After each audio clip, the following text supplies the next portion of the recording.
एक द्रुतगामी ट्रक धक्कारे तालचेर थर्माल पावर कॉर्पोरेशन ठिका कर्मचारी मृत्यु हेबारु उत्त्यक्त लोक माने रास्ता रुक करथिले। फल तालचेर डुबुरी यातायात ठप हो जाइथिला। मिलिथिबा सूचना अनुसार ढेंकानाल जिला परजंग थाना जह्नापड़ा गाँव Dileshwar Sahu Talcher thermal power corporation जड़े ठिका कर्मचारी। से आज ड्यूटी सारी निज साइकेल जुगे घर को फेरुवा बेले परजंग थाना 149 नंबर जातीय राजपथर सरांग गाँ ब्राह्मणी नदी ब्रिज निकटर एक द्रुतगामी ट्रक तांकु धक्का देइथिला। फल घटनास्थल ही दिलेशंकर मृत्यु हो जिबारु सेठारे उत्तेजना प्रकाश पाइथिला। आउ स्थानीय लोक माने क्षतिपूरण दाबी करी 149 नंबर जातीय राजपथ को अवरोध करथिले।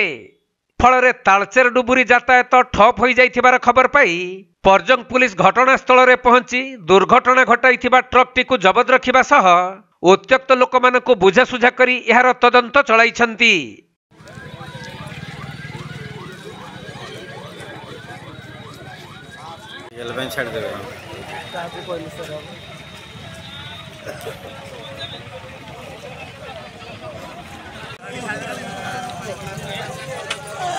ढेंकानाल जिल्लारू असीम अमिताभ शतपथी रिपोर्ट, कोणार्क लाइव।